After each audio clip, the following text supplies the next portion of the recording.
The Dark Side of Leadership.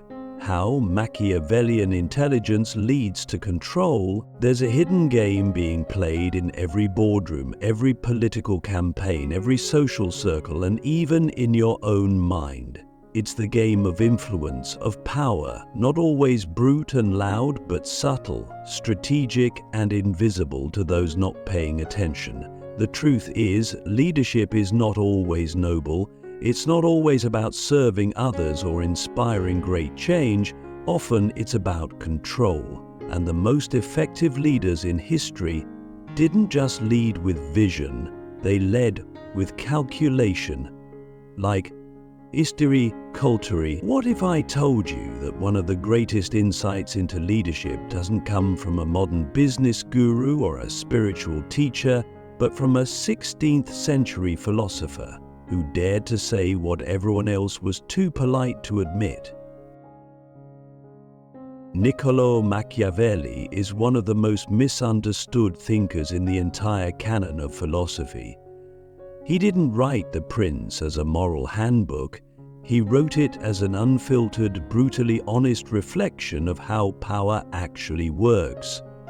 And while his name has become synonymous with manipulation and ruthlessness, the truth is more complex and far more useful, because if we dare to look closely at his ideas, we'll see that Machiavellian intelligence, the ability to read people, strategize outcomes, and bend social dynamics to your advantage, is not some dark art.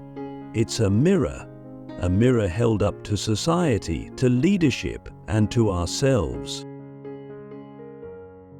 Click subscribe to this channel to get more profound insights. Why do we follow certain people? Why do some individuals gain influence while others fade into obscurity, regardless of talent or integrity? The answer, Machiavelli teaches, lies not in ideals, but in perception. Leaders are not crowned by truth, they are crowned by belief. The ability to shape that belief is the essence of leadership, and shaping belief, whether through charisma, fear, or calculated kindness, requires an understanding of human nature that is neither naive nor sentimental. It requires what we now call Machiavellian intelligence. But let's be clear, Machiavellian intelligence is not about being evil. It's about recognizing the layers beneath the social surface. It's about seeing how people operate, not how they wish they did. It's about knowing when to speak and when to stay silent, when to flatter and when to confront, when to appear weak and when to strike. This kind of intelligence is not taught in schools. It's learned in the shadow spaces through observation, experience, and an unflinching willingness to look at human nature without the filters of morality. Here's something to consider. Have you ever been persuaded by someone who didn't have your best interests at heart? Someone who said the right things, made you feel seen, only to later reveal they were acting out of self-interest? That's Machiavellian intelligence at work. Now flip the question. Have you ever had to maneuver through a situation at work, in a relationship, in a negotiation, where being direct and honest would have cost you everything, and so you chose strategy over sincerity? Were you wrong to do so? Or were you simply adapting to reality?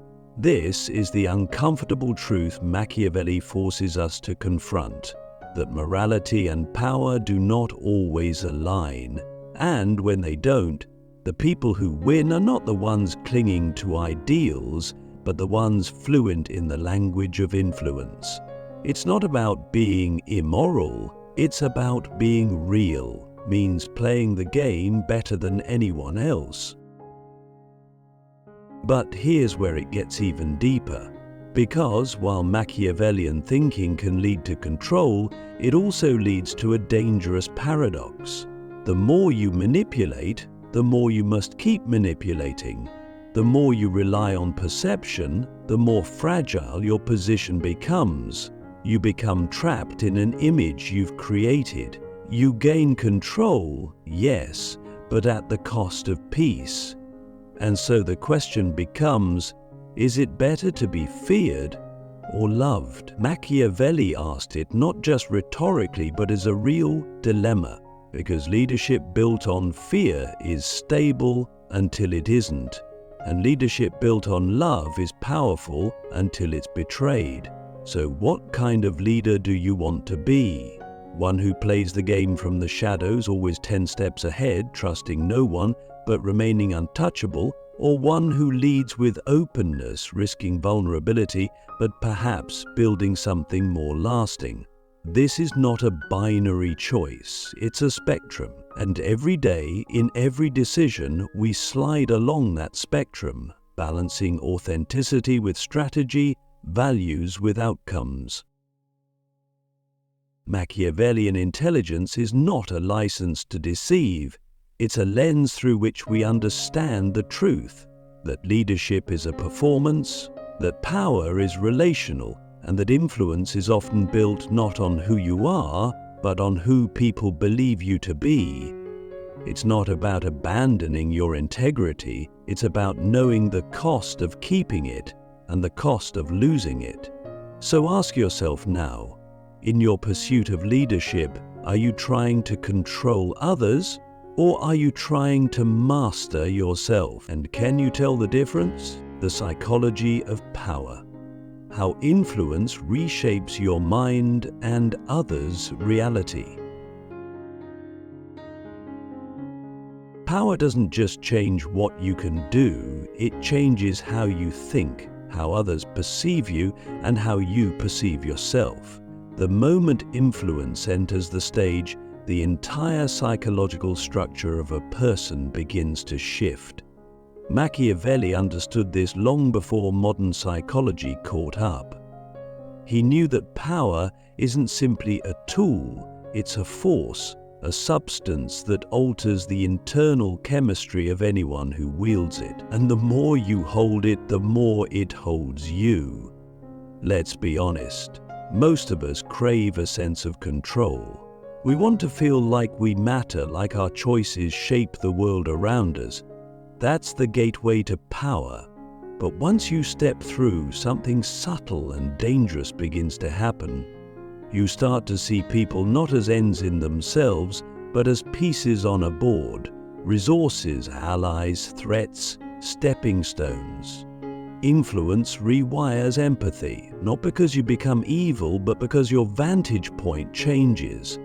When you're above others in a hierarchy, emotionally or socially, it becomes harder to remember what it feels like to be below. This is the psychological erosion Machiavelli hinted at. How leadership, if unchecked, can quietly erode your connection to the very people you claim to serve. Now, ask yourself this. Have you ever noticed how people change when they get a taste of power? How charm can turn into condescension? How decisiveness can mutate into arrogance? How awareness can shrink into a tunnel of self-interest? This isn't always intentional, it's often unconscious. Power creates distance, and distance distorts perspective. You stop hearing honest feedback. You stop seeing the full picture, and worst of all, you start believing your own myth. But here's the twist that makes it even more fascinating. People don't just experience leaders differently. Leaders experience themselves differently. Once someone is seen as powerful, they begin to internalize that narrative. Confidence can skyrocket. Risk aversion drops. The brain literally starts behaving differently. Studies in neuroscience show that people in power exhibit less mirror neuron activity, the very systems that support empathy. This doesn't mean powerful people are doomed to become cold and disconnected. It means that unless we remain vigilant, power will shape us in ways we don't even notice. Machiavelli never said power was evil. He said it was tempting. It offers shortcuts. It whispers in your ear that you don't need to explain yourself, that the ends justify the means, that people are tools and outcomes are everything. And in today's world, where image often matters more than substance, where virality can be mistaken for value, it's easier than ever to fall into that trap. Influence becomes identity. Manipulation becomes strategy, and before you know it, you're no longer leading, you're managing perception. But let's not overlook the other side of the coin. Influence, when used with awareness, can be profoundly transformative. If you understand the psychology of power, how it seduces, how it blinds, how it isolates, you can choose to lead differently. You can build systems that hold you accountable. You can cultivate relationships that keep you grounded. You can develop the kind of inner clarity that doesn't get lost in the fog of applause. The key is to remember that influence is not ownership. You don't own people's attention, you borrow it. The question is, what are you doing with it while you have it? So pause here and ask yourself, if you had absolute power for a day, how would it change you? Would you still listen? Would you still care? Would you still question yourself? And more importantly, how much power do you already have? And have you noticed how it's shaping you? This is why Machiavellian intelligence isn't just about gaining influence. It's about surviving it, about staying human in a role that tempts you to become something else. Because in the end, the greatest challenge of leadership isn't climbing the ladder, it's staying whole once you're at the top. The mask of virtue. Why morality is often a tool, not a principle. We like to believe that morality sits at the heart of leadership, that the best leaders are those who act with integrity, who uphold justice, who choose the good even when it's inconvenient. But if we look closer, if we strip away the polished speeches, the curated images, the carefully constructed narratives, we'll often find something far more unsettling beneath the surface. Morality is not always a compass. Sometimes it's a costume, a mask worn to gain trust, to deflect scrutiny, or to manipulate perception. Machiavelli didn't just suggest this, he declared it openly. He wrote that it is more important for a leader to appear virtuous than to be virtuous, and that single idea, as uncomfortable as it is, reveals a chilling truth about how power works in the real world. Consider how we respond to someone who says all the right things, who appears generous, humble, compassionate. We want to believe them. We want to follow them, not because we've verified their character, but because their performance of virtue gives us comfort. It reassures us that they're on our side, that we can let our guard down. This is the brilliance and danger of the moral mask. It exploits our desire to see goodness in those we follow. It converts ethics into strategy, and once that happens, morality stops being a guide and becomes a weapon. But how often do we ourselves wear this mask?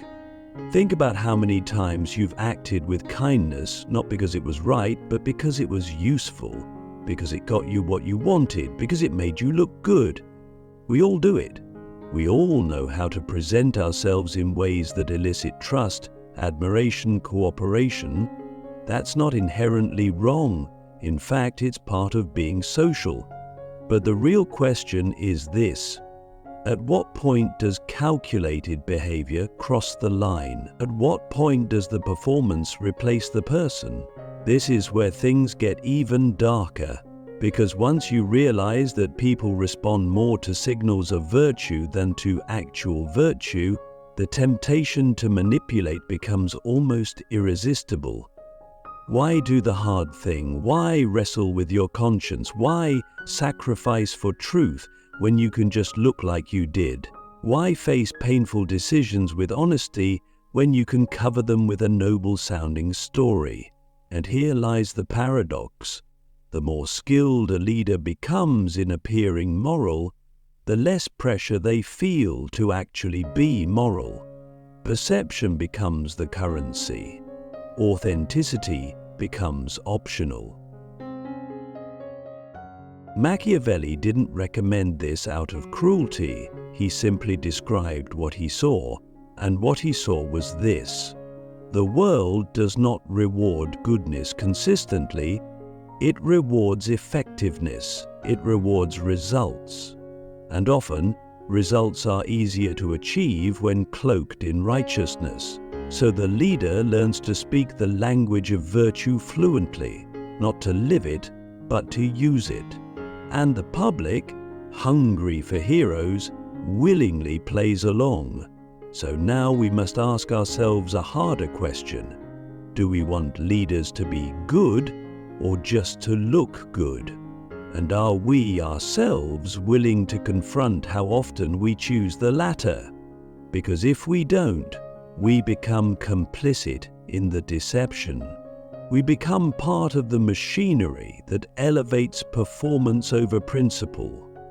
The challenge then is not to abandon morality, but to reclaim it. Not as a tool to manipulate others, but as a mirror to examine ourselves. Because the only way to lead without the mask is to know when you're wearing one, and why. The final illusion, why true control always slips away. At the heart of every pursuit of power lies a single unspoken promise that once you gain enough of it, you'll finally be safe. Safe from chaos, from uncertainty, from failure. That with enough influence, with enough control, you can shape the world to your will and bend reality to your design. But here's the final twist, the truth that even the most cunning strategist eventually discovers. Control is always an illusion. The more tightly you try to hold it, the more it slips through your fingers. And that's not weakness. That's the nature of reality itself. Machiavelli understood this, even if he didn't say it outright. He knew that the world is not a static chessboard. It's a living, breathing organism, filled with unpredictable people, shifting alliances, sudden upheavals. You can manipulate events, yes. You can craft appearances, tame narratives, silence, but you cannot stop time. You cannot stop change. You cannot hold on to power forever. Every empire falls. Every great leader is eventually replaced, forgotten, or reinterpreted. Even the most Machiavellian mind cannot outwit entropy. This is the tragedy behind the pursuit of control. It seduces you with the illusion of permanence, while moving you further and further away from what actually matters. To maintain control, you must constantly anticipate threats, manage perceptions, suppress dissent.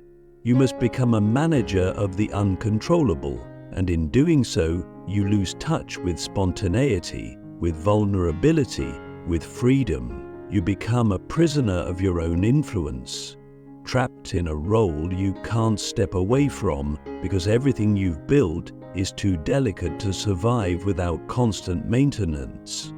And yet we keep reaching for it. Why? Because control gives us the illusion that we are not at the mercy of life, that we can avoid pain, that we can guarantee love, loyalty, success. But life doesn't operate on guarantees. It operates on flow, on change, on impermanence. The sooner we accept this, the more real power we actually gain. Not the power to dominate others, but the power to respond, to adapt, to let go. So, here's the final question. If true control is impossible, what kind of power is worth pursuing? The answer may not lie in domination, but in influence that doesn't require force, in presence that doesn't demand obedience, in leadership that doesn't fear uncertainty. The strongest leader is not the one who controls everything, but the one who remains rooted when everything begins to shift, the one who can lose power without losing themselves. Ironically, the moment we stop chasing control, we begin to experience something deeper. We begin to lead not from fear of chaos, but from alignment with truth. We stop needing to manipulate outcomes and start trusting in the strength of our character. We stop hiding behind masks and start showing up as we are. And in doing so, we discover a kind of influence that no strategy can fabricate, an influence rooted not in fear or performance, but in authenticity. Machiavellian intelligence teaches us how to navigate the world as it is. But wisdom teaches us how to rise above the fear that drives our need for control. In the end, the greatest leaders are not the ones who conquered the world. They are the ones who understood it, accepted it, and still chose to lead with clarity, courage, and grace. And maybe, just maybe, the ultimate power is not control at all, but the strength to let go.